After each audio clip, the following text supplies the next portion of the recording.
የዘጠነኛ ክፍል ጥያቄ ነው። ፋይንድ ዘ ሶሉሽን ያል ሳይመንታነስ ኢኩዌሽን ነው። ኤሊሚኔሽን ሜተድ እንዴት እንደምንሰራው ላሳያችሁ። መጀመሪያ እዩት። መጀመሪያ በቅደም ተከተል መቀመጥ አለበት። ኤክስ ዋይ እና እዚህ ጋር ብቻውን ቁጥር ማለት ነው። እዚህ ጋር ኤክስ ነው፣ እዚህ ጋር ግን ቁጥር ነው፣ እዚህ ጋር ዋይ ነው። ስለዚህ ማስተካከል አለብን ማለት ነው። ይሄን ምንድን የላኛው ትክክል ነው።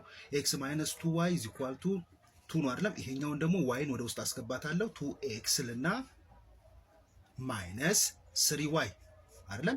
እዚህ ኢኳል ቱ ብዬ ደግሞ 3ን ደግሞ ወደዚህ አሻገራታለሁ። ማይነስ 3 ትሆናለች። አንድ ቁጥር ወይም ደግሞ አንድ ቫሪያብል ከዚህ ኢኳል ቱን ከተሻገረ ኔጌቲቭ ይሆናል። ፖዚቲቭ ከሆነ ኔጌቲቭ ይሆናል፣ ኔጌቲቭ ከሆነ ፖዚቲቭ ነው የሚሆነው።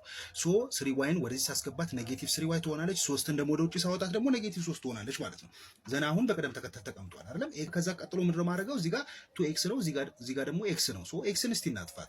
ኤክስን ለማጥፋት ምንድነው የምናደርገው? እዚህ ጋር 2 ነው ያለው፣ 2x ነው፣ እዚህ ጋር ደግሞ x ነው ያለው። ስለዚህ ተመሳሳይ መሆን አለበት ይሄኛው። ስለዚህ በዚህ በሁለት ላብዛው ማለት ነው። ይሄን በሁለት ተባበዛው 2x ይሆናል። ይሄኛውም 2x ነው። ሌላውን አትዩት። ይሄ 2x ነው፣ ይሄ 2x ነው። አንደኛው ፖዚቲቭ ደግሞ አንደኛው ኔጌቲቭ መሆን አለበት ለመጥፋት አይደለም። ስለዚህ በኔጌቲቭ 2 ታደርገዋለሁ ማለት ነው። የላኛውን በኔጌቲቭ 2 ባበዛው በኔጌቲቭ 2x ይሆናል። ይሄኛው ደግሞ 2x ይሆናል። አሁን መጥፋት ይችላል። ስለዚህ እንዳለ ይሄንን በኔጌቲቭ 2 ታበዛዋለሁ። ኔጌቲቭ 2x ነው። ኔጌቲቭ 2 ሲባዛ በኔጌቲቭ 2y ፖዚቲቭ 4y ይሆናል አይደለም። ኔጌቲቭ 2 ሲባዛ በ2 ኔጌቲቭ 4 ነው።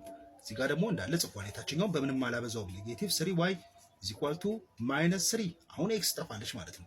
minus 2x እና 2x ጠፋ አይደለም። እዚህ ጋር 4y minus 3y y ነው አይደለም የሚሆነው። ዘን is equal to ስንት ይሆናል ማለት ነው? እዚህ ጋር ኔጌቲቭ 7 ይሆናል ማለት ነው። y ን አገኘው። የትኛውን ኢኩዌሽን ወስዳለሁ? አንደኛው ደስ ያላችሁን ከላይ ያለውን መውሰድ ይችላል። መጀመሪያ ላይ ያለው x minus 2y is equal to 2 ነው አይደለም የሚለው። y ን አስገባና x ን አገኛለሁ ማለት ነው። x is equal to 2 plus 2y አይደለም። x ን አገኛለሁ። ዘን 2 ፕላስ 2 ታይምስ y ስንት ነች? ማይነስ 7 ዘን 2 ከዛ 2 ጊዜ ኔጌቲቭ 7 ኔጌቲቭ 14 ነው አይደለም። እዚህ ጋር ፖዚቲቭ ነበረች በኔጌቲቭ ኔጌቲቭ ይሆናል። ስለዚህ ስንት ይሆናል ማለት ነው? 2 ሲቀነስ 14 ኔጌቲቭ 12 ነው ማለት ነው። x ኢኳል ቱ ኔጌቲቭ 12 ነው። አሁን ሶሉሽን ሴቱ ነው። x ን አግኝቻለሁ፣ y ን አግኝቻለሁ። ሶሉሽን ሴቱ እንዴት ነው ማስቀምጠው? x ን መጀመሪያ ነው ማስቀምጠው። ኔጌቲቭ 12 እና ኔጌቲቭ 7 ይሆናል ማለት ነው።